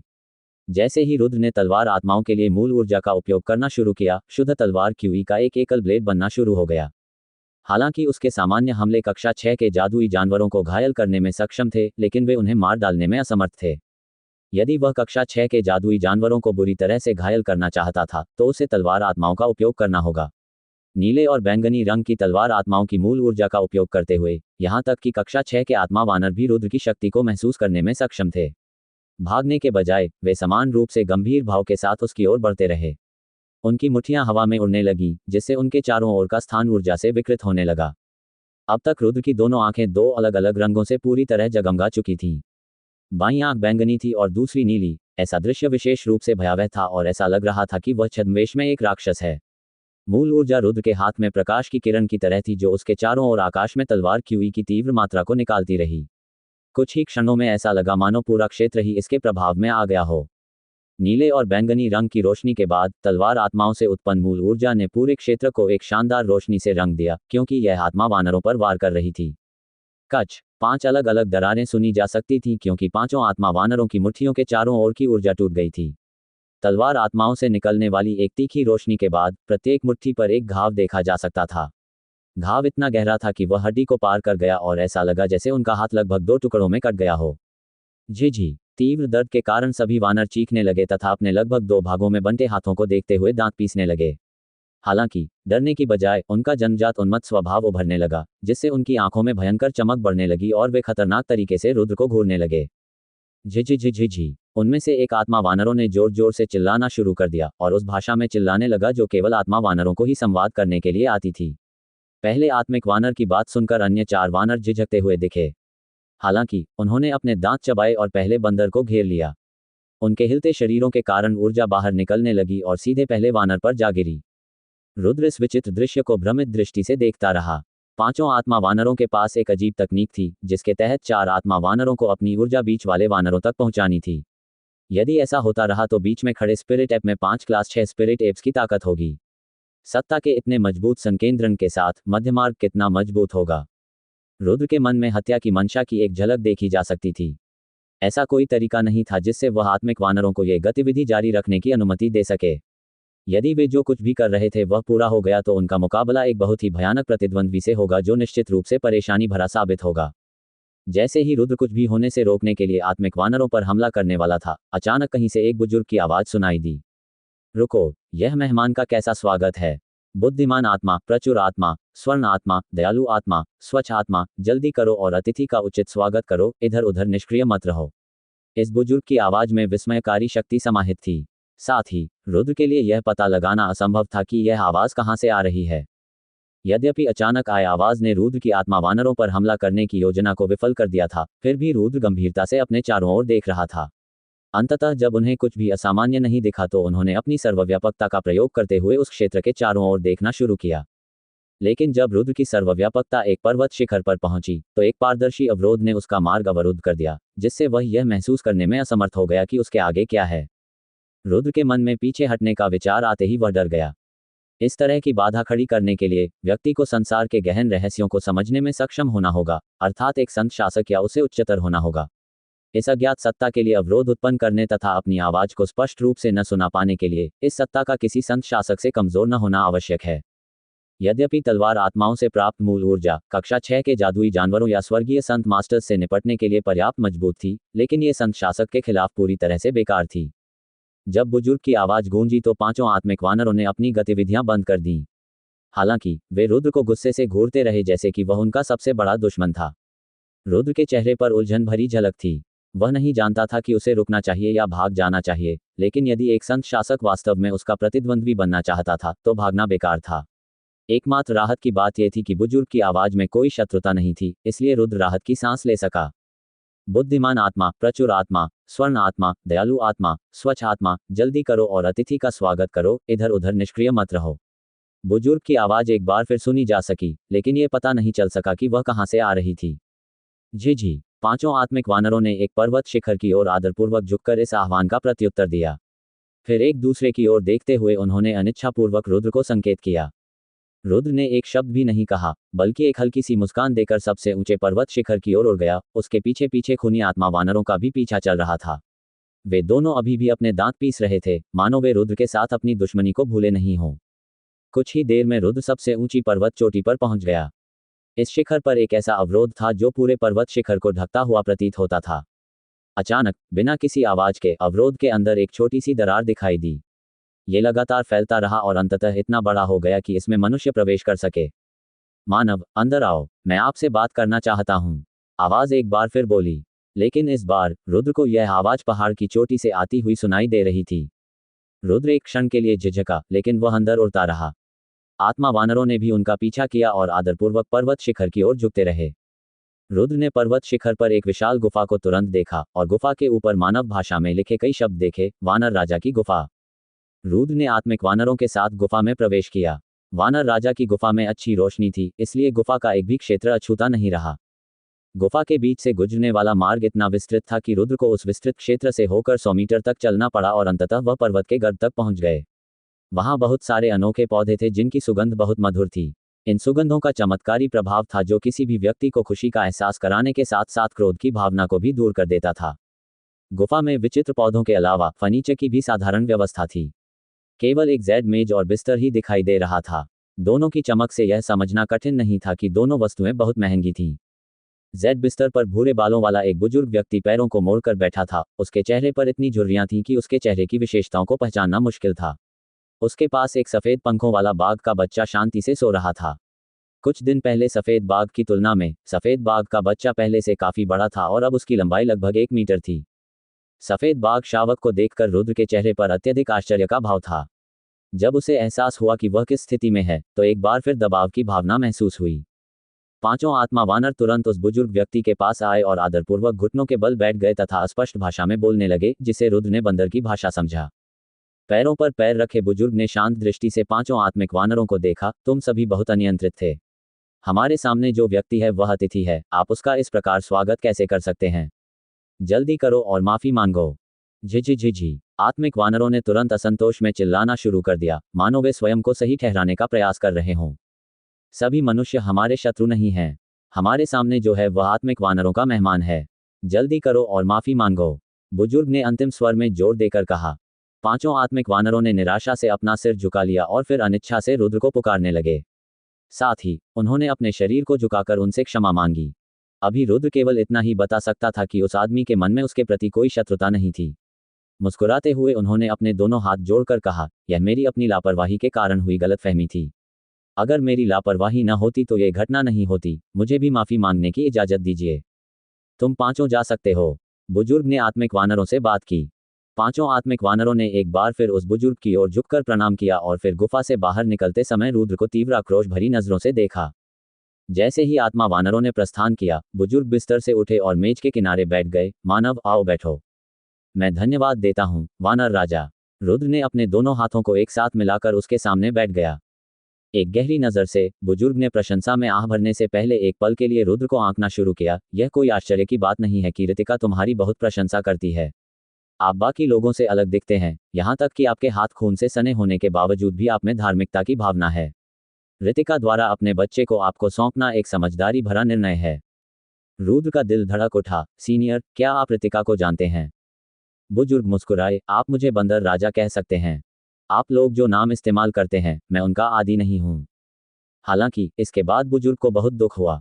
एक लंबी सांस के साथ उन्होंने कहा, रितिका, उसका पति और मैं सभी 1000 साल से अधिक समय तक माजी कबीले के बुजुर्ग थे। हम एक परिवार की तरह करीब हो गए और जब उन्हें कोई परेशानी हुई तो मुझे पता चल गया कि यह उनके बच्चे के संबंध में है। वानर राजा की बात सुनकर रुद्र आश्चर्यचकित हुए बिना न रह सका। उसने कभी नहीं सोचा था कि वानर राजा माजी कबीले का बुजुर्ग होगा। लेकिन जब उसे पता चला कि वह और रितिका अच्छे दोस्त हैं तो उसे राहत महसूस हुई। कम से कम वह ये जानता था कि वानर राजा सफेद बाघ शावक के ठिकाने की सूचना माजी कबीले के राजा को नहीं देगा। वर्तमान में दयनीय स्थिति में जी रहे सफेद बाघ शावक के लिए यह एक अच्छा संकेत था। वानर राजा ने बोलना जारी रखा, चूंकि रितिका ने अपना बच्चा आपको सौंपा है, इसलिए मैं यह मान सकता हूं कि उसने आपको बताया होगा कि बच्चा स्वर्गीय बाघ देवता है और साथ ही उससे जुड़े खतरे भी हैं। रुद्र ने बिना कुछ बोले अपना सिर हिला दिया। मानव, खतरों के बावजूद क्रॉस माउंटेन्स में आने के लिए मैं आपकी वीरता की प्रशंसा कर सकता हूं। रितिका को भरोसा करने लायक कोई गलत व्यक्ति नहीं मिला, वानर राजा ने सराहना के साथ कहा। वरिष्ठ वानर राजा इसकी बहुत अधिक प्रशंसा करते हैं। ये सौभाग्य से इस स्थिति के लिए तैयार था, बस इतना ही। रुद्र ने यथासंभव विनम्र दिखने की कोशिश की। वानर राजा को पता था कि रुद्र विनम्र बनने की कोशिश कर रहा है और इसलिए वह मुस्कुराया। मानव, आप एक अजीब शक्तियों वाले मजबूत व्यक्ति हैं। मैंने तुम्हारे जैसा कोई दूसरा इंसान कभी नहीं देखा। आपके साथ यात्रा करने से रितिका के बच्चे को कोई खतरा नहीं होगा। आपको ये बात ध्यान में रखनी चाहिए कि कभी भी यह बात किसी को न बताएं कि यह बच्चा स्वर्गीय बाघ देवता है, अन्यथा यह आपके लिए बहुत बड़ी समस्या बन जाएगी। आपको बच्चे के पंखों के बारे में चिंता करने की आवश्यकता नहीं है। आकाश के नीचे कई जादुई जानवर हैं, उनमें से कई के पंख हैं। कक्षा 7 के जादुई जानवरों के अलावा अन्य जानवरों को यह पता नहीं होगा कि इस बच्चे की नसों में स्वर्गीय बाघ देवता का विशेष खून बह रहा है। इसलिए इस तथ्य को मानव जगत से छिपाना भी एक बुद्धिमानी भरा निर्णय होगा। सबसे महत्वपूर्ण बात यह है कि आपको कभी भी कक्षा 7 के जादुई जानवर को इसके बारे में पता नहीं चलने देना चाहिए। वरिष्ठ वानरराज, क्या बाघ शावक आपके साथ नहीं रह सकता था? क्रॉस पर्वत इतना विशाल है कि माजी कबीले का राजा निश्चित रूप से यहाँ शावक को नहीं ढूंढ पाएगा। आपकी ताकत से तो यह कोई बड़ा काम नहीं होगा, रुद्र ने पूछा। अभी भी उन्हें खुरानांद वंश से खतरा था। दोनों परिवारों में काफी ताकत थी और उन्हें महाद्वीप के शीर्ष परिवारों में से एक माना जा सकता था। बाघ का बच्चा उसके पास सुरक्षित नहीं रहेगा और रुद्र केवल यही चाहता है कि बाघ का बच्चा बिना किसी कष्ट के मजबूत होकर बड़ा हो। उसे पहले ही काफी कष्ट सहना पड़ा था। वानरराज ने तुरंत अपना सिर हिलाया और फिर निर्णायक स्वर में बोला, नहीं, बिल्कुल नहीं। आप यह नहीं समझते कि क्रॉस माउंटेन्स और माजी कबीले की क्या स्थिति है। यद्यपि आत्मा वानरों का क्षेत्र क्रॉस पर्वत की सीमा पर है जो माजी कबीले से कुछ दूरी पर है, लेकिन स्वर्गीय बाघ देवता के लिए इस स्थान पर अधिक समय तक रहना सुरक्षित नहीं है। अगर यह खबर फैल गई तो हमारा स्पिरिट एप्स कबीला भी जलकर राख हो जाएगा। रुद्र गंभीर हो गया और सोचने लगा, क्या ये सही है? तब मेरे लिए एकमात्र विकल्प यह है कि मैं बाघ के बच्चे को वहां से ले जाऊं। बच्चा आपके साथ मानव दुनिया की यात्रा करते हुए सबसे सुरक्षित रहेगा। हालांकि माजी कबीला काफी मजबूत है, फिर भी उसके बड़े बुजुर्ग भी बिना अनुमति के मानव क्षेत्र में कदम रखने की हिम्मत नहीं करते। स्वर्गीय बाघ देवता को मानव दुनिया में रहने देने से कम माजी कबीले के उत्पीड़न से बचा जा सकेगा। क्लास 7 का जादुई जानवर मानव रूप में परिवर्तित हो सकता है। यदि माजी कबीले का राजा मानव का रूप धारण कर ले और हमारी दुनिया में घुसपैठ कर ले तो क्या वह अदृश्य नहीं हो जाएगा? रुद्र ने चिंता से पूछा। बंदर राजा ने हंसते हुए कहा, आपको चिंता करने की आवश्यकता नहीं है। मानव जगत के बलवान लोगों के साथ हमारा समझौता है। जब तक दोनों पक्षों की स्वीकृति न हो तब तक कोई भी संत शासक दूसरे पक्ष में प्रवेश नहीं कर सकता, अन्यथा उन्हें 2 अलग अलग दंडों से दंडित होने का जोखिम होगा। अच्छा, तो ऐसा कुछ था। मुझे राहत मिल गई। रुद्र की भौहें तन गईं। यह एक दिलचस्प जानकारी थी।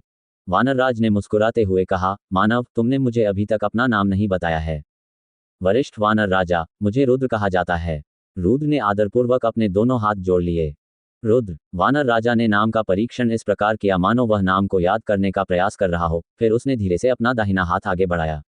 स्पेस रिंग से उसने 2 जैड बोतलें और एक सावधानीपूर्वक उत्कीर्णित शराब की बोतल निकाली। रुद्र, ये हम आत्मिक वानरों की विशेषता है, 100 घास वाली मदिरा। क्रॉस पर्वतों के खजाने का उपयोग करके मैं इसे 1000 से अधिक वर्षों तक किण्वित करने में सक्षम था और मैं इसका एक घूंट भी पीने से घृणा करता हूँ। चूंकि आप रितिका के दोस्त हैं और कोई बाहरी व्यक्ति नहीं है, इसलिए मैं आपको हमारे द्वारा बनाई गई शराब का नमूना लेने की अनुमति दूंगा। ऐसा कहते हुए वानर राजा ने ढक्कन खोल दिया और अंदर से एक हरा तरल पदार्थ बाहर उड़ेल दिया। तुरंत ही एक मधुर सुगंध संपूर्ण गुफा में फैल गई, जिसे रुद्र और वानर राज दोनों ही सूंघ सके। वानर राजा ने रुद्र की ओर 100 घास वाली शराब का एक प्याला बढ़ाया। यह एक अमूल्य खजाना है जिसे कहीं भी नहीं खरीदा जा सकता है और इसमें प्रचुर मात्रा में किवी है। यह कोई मामूली प्रभाव वाली छोटी मोटी शराब नहीं है। इसका सबसे अच्छा उपयोग व्यक्ति को संक्षिप्त रूप से सोचने में मदद करना है। संक्षेप में सोचने में मदद करें। रुद्र तुरंत खुश हो गया। वह अपनी शक्ति को बेहतर बनाने के लिए इस तरह का प्रभाव डालना चाहता था। रुद्र के विस्मित भाव से वानरराज प्रसन्न हुआ। क्या ये चौंकाने वाली बात नहीं है? हाँ, सबसे आम 100 घास शराब आमतौर पर केवल एक व्यक्ति को अपने संत बल को बढ़ाने में मदद करने में सक्षम होगी, जिसका अर्थ है कि आप मनुष्यों के लिए स्वर्ग संत मास्टर दायरे के तहत कोई भी इसका उपयोग करने में सक्षम होगा। लेकिन मेरे पास जो 100 घास वाली शराब है, वह 1000 साल में एक बार मिलने वाली चीज है। ये सामान्य 100 ग्रास वाइन से बहुत अलग है। यहाँ तक कि अगर मानव जगत का कोई संत शासक भी इसका एक घूंट पी ले तो उसे तुरंत ही इसका लाभ महसूस होगा। बिना किसी हिचकिचाहट के रुद्र ने जल्दी से शराब पीने से पहले जल्दी से धन्यवाद कहा। रुद्र को केवल एक बढ़ती हुई सनसनी अपने शरीर में महसूस हो रही थी। जैसे ही शराब उसके पेट में पहुंची, वह प्राण ऊर्जा में परिवर्तित हो गई। हालांकि क्योंकि उनका संत अस्त्र नष्ट हो चुका था, इसलिए महत्वपूर्ण ऊर्जा अवशोषित नहीं हो सकी और धीरे धीरे गायब होने लगी। उसी समय रुद्र के दंतयान से प्रकाश की एक नीली चमक उठने लगी, जो उसके माथे में प्रवेश कर अंततः रुद्र के विचारों के साथ मिल गई। रुद्र के मन में एक सुंदर अनुभूति हुई जब उसने महसूस किया कि उसकी आत्मा अविश्वसनीय रूप से सहज हो गई है। ऐसा महसूस हो रहा था मानो वह अमर हो गया हो, जिससे वह खुशी से चिल्ला उठा। रुद्र ने धीरे से अपनी आंखें बंद कर लीं और अपनी आत्मा को सुखदता का आनंद लेने दिया। जब वह आराम में था तो उसके विचार इस तरह से सघन होने लगे थे कि तलवार आत्माएं भी उससे लाभान्वित हो रही थीं, जैसा कि प्रसारित हो रहे जीवंत विचारों से पता चलता है। थोड़ी देर बाद अंततः खुशी कम होने लगी, जिससे रुद्र ने अपनी आंखें खोलीं। इस समय वह महसूस कर सकता था कि इतने कम समय में ही उसके विचार अभूतपूर्व स्तर तक बढ़ चुके थे। इससे रुद्र खुशी से उछल पड़ा। वानर राजा के पास जो 100 घासों वाली मदिरा थी, वह सचमुच बहुत अद्भुत थी। इसके बाद रुद्र की आंखें ज्वलंत भाव से चमकने लगीं। 100 घास की मदिरा ने उसकी शक्ति में अद्भुत वृद्धि कर दी थी। काश उसे एक और प्याला मिल पाता। क्षण भर के लिए रुद्र की नजर वानर राज की ओर बदल गई। रुद्र की आंखों में चमक देखकर वानर राजा की आंखें झपक गईं और फिर अप्रसन्न भाव से उसने 100 घासों वाली मदिरा को बोतल में वापस भर लिया। मेरी 100 घास की शराब के बारे में सोचना भी मत। मैंने इस शराब को 1000 साल से भी अधिक समय तक रखा है ताकि इसका ऐसा प्रभाव हो। जितना मिलता है उतना ही पीते हैं। मेरे पास तो बस इतना ही है। यदि यह कोई साधारण शराब होती तो मैं खुशी खुशी तुम्हें और देता। वानर राजा की बातें सुनकर रुद्र शर्मिंदा हुए बिना नहीं रह सका। ये तो वरिष्ठ वानर राजा, इस 100 घास की मदिरा ने मुझे बहुत बड़ा बल दिया है, देखो। सवाल से बाहर वानर राज ने बिना किसी हिचकिचाहट के अपना हाथ हिलाया। मैंने आपको केवल रितिका के चेहरे के लिए एक कप परोसा था। आप संतोष को कैसे नहीं जान सकते? वानर राजा 100 घास वाली मदिरा को खजाने की तरह मानता था, इसलिए उसके पास रुद्र को और देने का कोई उपाय नहीं था। रुद्र ने एक क्षण के लिए हिचकिचाहट के बाद अपने स्पेस रिंग से मुट्ठी के आकार की एक मुहर निकाली। वरिष्ठ वानर राजा, क्यों न मैं आपके लिए 100 घास वाली मदिरा का प्रस्ताव रखूं। रुद्र के मुंह से शराब के लिए लार टपक रही थी क्योंकि यह उसके लिए एक बड़ा वरदान था। अपनी ताकत के खातिर वह उस वस्तु को पाने के लिए बेताब था। बिल्कुल नहीं, कोई व्यापार नहीं, वानर राजा ने बिना किसी संकोच के उत्तर दिया। लेकिन जब अचानक उसकी नज़र मेज पर रखी चीज पर पड़ी तो वह तुरंत चौंक गया। यह है। वरिष्ठ वानर राजा, मुझे लगता है कि आप जानते हैं कि यह क्या है और इसका मूल्य भी जानते हैं। अगर मैं तुम्हें 100 ग्रास वाइन की एक बोतल के बदले ये दे दूं तो क्या तुम तैयार होगे? रुद्र के चेहरे पर आत्मविश्वास भरी मुस्कान थी। उसने अभी अभी जो वस्तु निकाली थी वह ट्रेजर माउंटेन का शासक आयुध मोहर था। शासक के आयुध अत्यंत मूल्यवान थे, किंतु रुद्र के लिए वे किसी काम के नहीं थे। इसके अलावा ट्रेजर माउंटेन की सील का उपयोग करने के लिए खुराना परिवार के खून का उपयोग आवश्यक था। उनके हाथों में ये बेकार था और खुराना परिवार द्वारा इसका पता लगाया जा सकता था। इस तरह की वस्तु रुद्र के लिए एक टाइम बम थी और किसी भी समय रुद्र की स्थिति का खुलासा कर सकती थी। यदि वह इसे फेंक दे तो ये दुख की बात होगी, इसलिए ऐसा करने की बजाय वह इसे किसी ऐसी वस्तु के साथ बेच सकता है जो उसके लिए बेहतर उपयोग में आ सके। ये रूलर आर्मामेंट है, आपको ऐसी वस्तु कहाँ से मिली? वानरराज ने गंभीर भाव से कहा। मैंने इसे ले लिया है, रुद्र ने ईमानदारी से कहा। वानरराज ने अपनी आंखें 2 बार झपकाईं और अविश्वास से रुद्र की ओर देखा। फिर एक गहरी सांस लेकर उन्होंने गंभीरता से कहा, जिन परिवारों के पास शासक आयुध हैं उनसे निपटना आसान नहीं है। रुद्र, तुमने शायद अपने सिर पर मुसीबत बुला ली है। रुद्र ने वानर राजा की चेतावनी का जवाब देने से इनकार कर दिया और इसके बजाय मुस्कुराते हुए कहा, मुझे पता है। वानर राजा ने रुद्र को गंभीर दृष्टि से देखा और फिर कहा, जिस परिवार के पास शासक शस्त्र है वह शक्तिशाली परिवार है। स्वर्गीय बाघ देवता के साथ अकेले यात्रा करने वाले व्यक्ति को निश्चित रूप से कई अप्रत्याशित घटनाओं का सामना करना पड़ेगा। वरिष्ठ वानर राजा, हमारे पास एक कारण है कि हम ये कहावत क्यों कहते हैं, सैनिकों का मुकाबला हथियारों से और पानी का मुकाबला मिट्टी के बांध से करें। स्थिति पहले ही आ चुकी है, लेकिन अब इसका जिक्र करने का कोई फायदा नहीं है। यद्यपि संबंधित परिवार बहुत मजबूत है, लेकिन फीनिक्स महाद्वीप बहुत बड़ा है, इसलिए वे मुझे आसानी से नहीं ढूंढ पाएंगे। रुद्र बिना किसी डर के बोला, मैं सचमुच ऐसी ही आशा करता हूँ। मैं केवल यही चाहता हूँ कि रितिका का बच्चा किसी भी गलत नुकसान से सुरक्षित रहे। बंदर राजा ने बोतल निकालने से पहले एक लंबी सांस ली। दुखी चेहरे के साथ उसने इसे रुद्र को दे दिया। रितिका के बच्चे के लिए मैं अपने खजाने में से एक से खुद को अलग कर दूंगा। 100 ग्रास वाइन की यह बोतल आपके लिए है। मुझे आशा है कि आप अपने आप में सुधार कर पाएंगे। इस तरह आप स्वर्गीय बाघ भगवान की उचित रूप से रक्षा करने में सक्षम होंगे। बहुत धन्यवाद, वरिष्ठ वानर राजा। रुद्र खुशी से चिल्लाया और फिर जल्दी से बोतल को अपने स्पेस रिंग में डाल दिया, मानो उसे डर हो कि कहीं वानर राजा अपना मन न बदल दे। वरिष्ठ वानर राजा, तो यह शासक आयुध आपको 100 घास मदिरा के बदले में दिया जाएगा। बोतल लेकर रुद्र ने खजाने के पहाड़ की मुहर को वानर राजा की ओर धकेल दिया। वानर राजा ने कुछ क्षण तक उस वस्तु पर नजर डाली और फिर बोला, राजा, तुम मनुष्यों के शस्त्रास्त्र मेरे किसी काम के नहीं हैं। इसे अपने साथ ले जाओ। यदि आपको इसका उपयोग करने की कोई विधि मिल जाए तो शासक आयुध आपके काम आएगा। ये सुनकर रुद्र खजाना पर्वत की मुहर वापस लेने से पहले एक पल के लिए हिचकिचाया। स्वर्गीय बाघ देवता की वृद्धि अत्यंत धीमी है। बढ़ने के लिए उन्हें बड़ी मात्रा में स्वर्गीय संसाधनों का उपभोग करना पड़ता है। चूंकि मैंने कई वर्षों तक उक्त सभी प्रकार के संसाधनों को इकट्ठा किया है और रितिका मेरी प्रिय मित्र है, इसलिए मैं उन्हें उसके बच्चे को दे दूंगा ताकि वह तेजी से बड़ा हो सके। उसके हाथ हिलाने पर कई स्वर्गीय संसाधन मेज पर भरने लगे।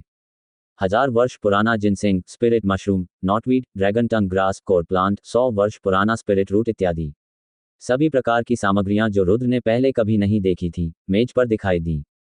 ये सभी वस्तुएं बाघ शावक को दी जा रही थी, इसलिए रुद्र ने उनमें से किसी को भी अस्वीकार नहीं किया। धन्यवाद के साथ रुद्र ने दिव्य संसाधन एकत्रित करना शुरू कर दिया। वानरराज ने पुनः कहा, थोड़ी देर रुको। इस बीच मैं स्वर्गीय बाघ भगवान को संसाधन खिलाता रहूंगा। बच्चा अभी उन्हें पचाने के लिए नींद में है।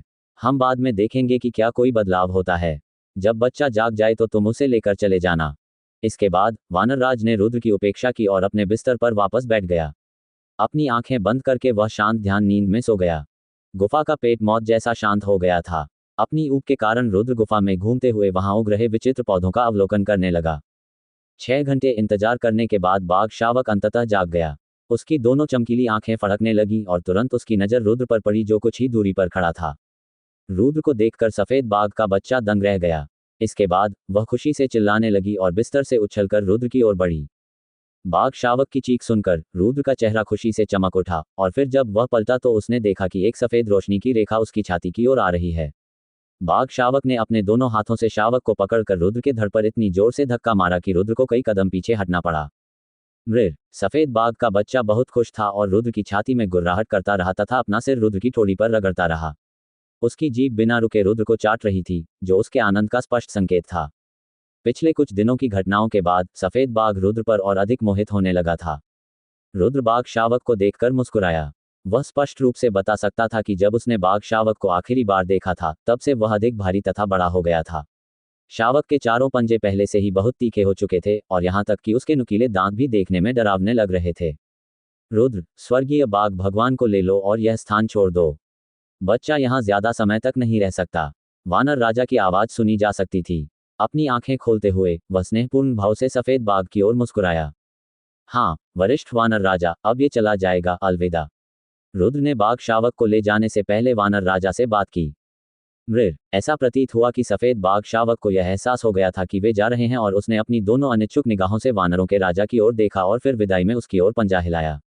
गुफा से बाहर निकलते ही बाहर की दुनिया में काफी अंधेरा छा गया था और नीचे जमीन पर चमकता हुआ चांद चमक रहा था। रात असाधारण रूप से सुंदर थी और हर जगह चांदनी चमक रही थी। यहाँ तक कि एक शरारती बच्चा भी इसकी सुंदरता को देखकर दंग रह जाएगा और इसकी चमक से मोहित हो जाएगा। वानर राजा ने कोई विदाई नहीं दी थी। रुद्र ने बाघ के बच्चे को अपनी छाती पर उठा लिया और आकाश में उड़ने लगा। पर्वत शिखर को छोड़कर वह अवरोध के पार आया और बिना कोई आवाज किए उसके आगे निकल गया। बाधा को छोड़ने के बाद रुद्र ने वहां और अधिक रुकने से इनकार कर दिया और दीर्घायु घाटी की ओर उड़ चला। बाघ का बच्चा ये जानने के लिए बहुत उत्सुक था कि वे कैसे उड़ रहे हैं और उसने रुद्र की बाहों को कसकर पकड़ लिया। जब वह अपना सिर घुमा रहा था तो उसकी आंखें विशुद्ध जिज्ञासा से चमक रही थीं।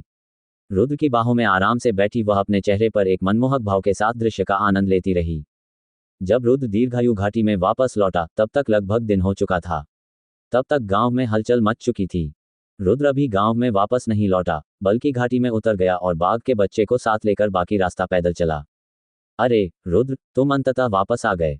क्या तुम मेरे लिए कुछ अच्छा खाने को लाए हो? छोटा मोटा कुछ दूर से चलकर उससे मिलने आया। जैसे ही उसने रुद्र के पास बाघ को देखा, वह आश्चर्यचकित होकर चिल्लाया, रुद्र, तुमने ये जादुई जानवर कहाँ पाया?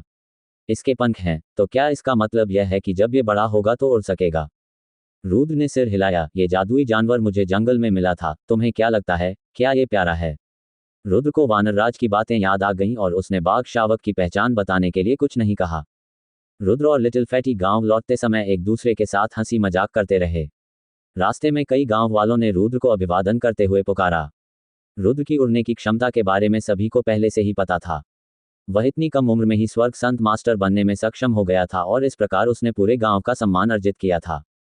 जब रुद्र घर लौटा तो बड़े आर्य और मोहित दोनों एक साथ अपने कंधों पर कुदालें रखे हुए अंदर आए। आह रुद्र, तुम अपने साथ क्या लाए हो? मोहित ने अजीब नजर से सफेद बाघ शावक को देखा। हंसते हुए रुद्र बोला, मोहित अंकल, यह एक जादुई जानवर है जो मुझे घाटी के बाहर मिला था। छोटा जानवर? कौन सा छोटा जानवर? इस स्थान पर श्रेणी का पदानुक्रम है, क्या यह एक निम्न स्तर का जादुई जानवर है? मोहित ने उत्सुकता से कहा। निम्न स्तर के जादुई जानवर की बात सुनकर बाघ शावक नाराज हो गया। रुद्र के आलिंगन से अपना सिर ऊपर उठाते हुए बाघ शावक ने अपने तीखे विषदंतों को दिखाते हुए मोहित की ओर राजा जैसी आभा बिखेरी। बाघ शावक की प्रतिक्रिया देखकर मोहित आश्चर्यचकित हो गया। शावक को नापते हुए उसने चौंक कर उसकी पीठ पर लगे पंखों को देखा और फिर अपने पिता की ओर मुड़ा। पिताजी, आप ही ज्ञानी हैं, क्या आपने कभी ऐसा जादुई जानवर देखा है? यह कोई निम्न स्तर का जानवर नहीं लगता। वृद्ध आर्य चुप रहे और बाघ शावक को गहराई से देखते रहे। अंत में जब उसने बाघ की पीठ पर लगे पंखों को देखा तो उसकी भौहें सिकुड़ गईं और उसके चेहरे पर गंभीर भाव प्रकट हुआ। रुद्र के चेहरे पर हल्की मुस्कान थी जब उसने एल्डा आर्या को देखा।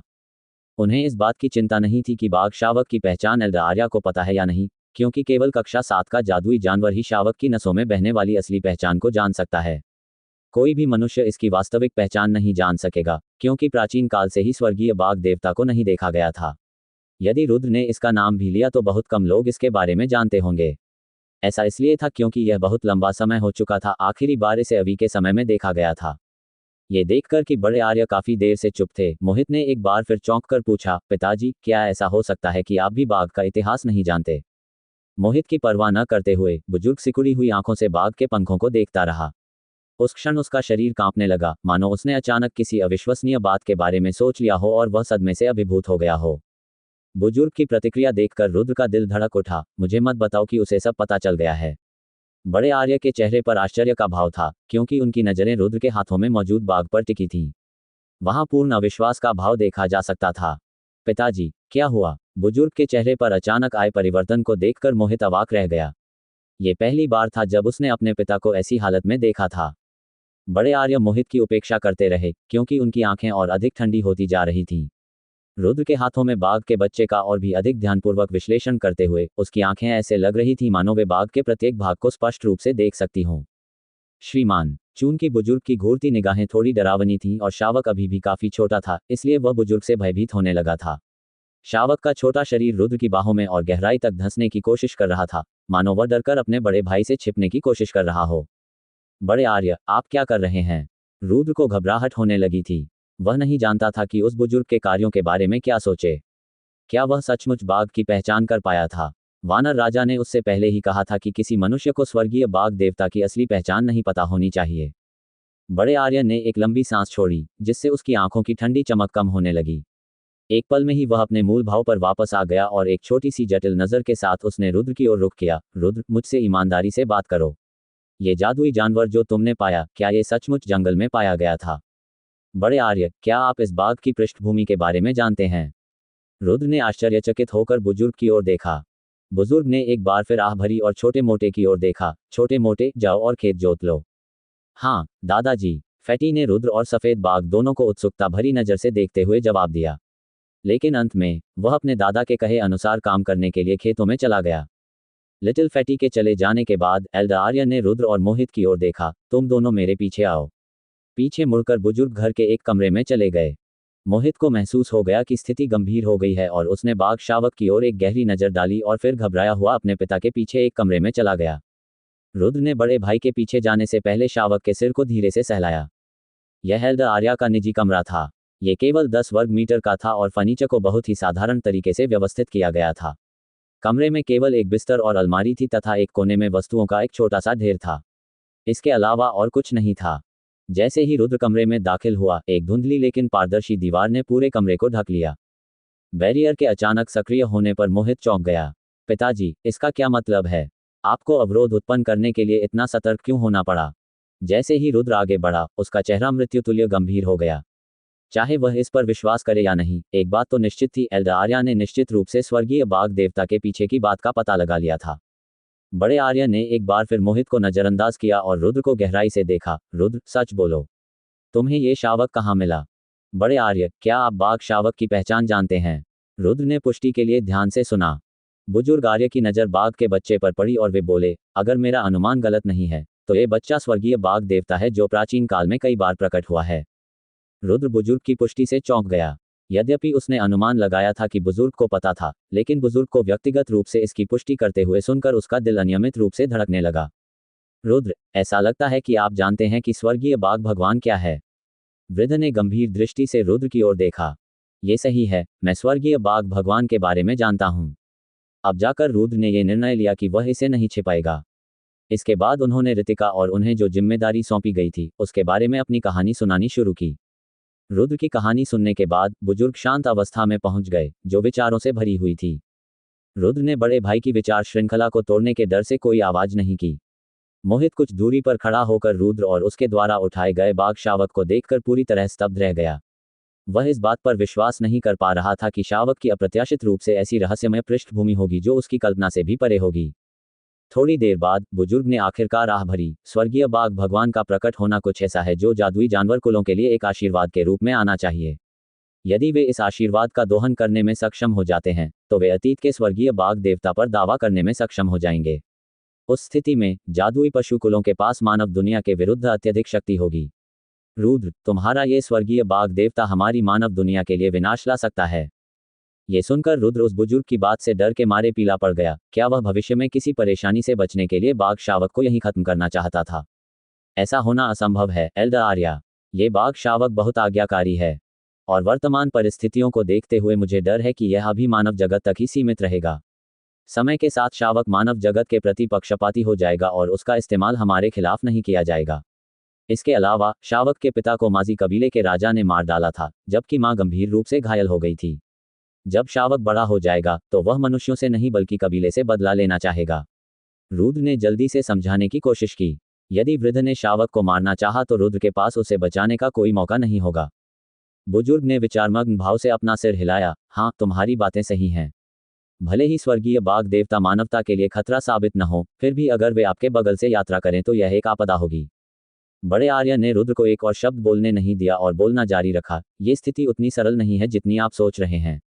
माझी कबीले का राजा बिना किसी कारण के स्वर्गीय बाघ देवता को मारने की कोशिश नहीं करेगा। ऐसा इसलिए है क्योंकि स्वर्गीय बाघ देवता में कोई छोटी शक्ति नहीं होती। एक के साथ उनकी लड़ने की शक्ति अविश्वसनीय स्तर तक बढ़ जाती है। बड़े आर्य के शब्दों से रुद्र को समझ में नहीं आया कि क्या किया जाए। आह भरते हुए बुजुर्ग बोले, रुद्र, स्वर्गीय बाघ भगवान का जीवन किसी भी क्षण खतरे में पड़ सकता है। आपको इसे जितनी जल्दी हो सके पालना होगा। जब इसकी ताकत पर्याप्त सीमा तक पहुंच जाएगी तभी खतरा कम हो सकता है। बड़े आर्य, क्या इस मामले में कोई और रहस्य हो सकता है? रुद्र ने पूछा। बुजुर्ग ने रुद्र के सवाल का जवाब नहीं दिया और केवल इतना कहा, रुद्र, तुम्हें जाना चाहिए। याद रखें, स्वर्गीय बाघ भगवान को जल्द से जल्द ऊपर उठाएं। अंततः सामान्यतः भावशून्य स्वर में एक दरार आ गई। रुद्र कुछ देर तक जिज्ञासु नजरों से उस बुजुर्ग को देखता रहा। अंततः आह भरते हुए रुद्र ने शावक को लिया और अपनी आंखों में अभी भी संदेह के भाव के साथ कमरे से बाहर चला गया। एल्डर आर्या चाहते हैं कि मैं बाघ शावक को यथाशीघ्र बड़ा करूं। ऐसा लगता है कि अभी भी कुछ ऐसा है जो मैं नहीं जानता। क्या रितिका ने मुझे नहीं बताया, या यह ऐसी बात है जिसके बारे में वह भी नहीं जानती? रुद्र के जाने के बाद एल्डर आर्या ने एक रक्त लाल टोकन निकाला और मोहित को सौंप दिया। मोहित, ये स्पिरिट टोकन ले लो और सीधे ब्लडस्वॉर्ड संप्रदाय में जाओ। पूरे खुफिया संगठन को सभी को संगठित करने के लिए कहें। जो कुछ भी घटित हो रहा है उस पर बारीकी से नजर रखें और यदि फीनिक्स महाद्वीप में कोई अत्यंत शक्तिशाली विशेषज्ञ दिखाई दे तो मुझे तुरंत सूचित करें।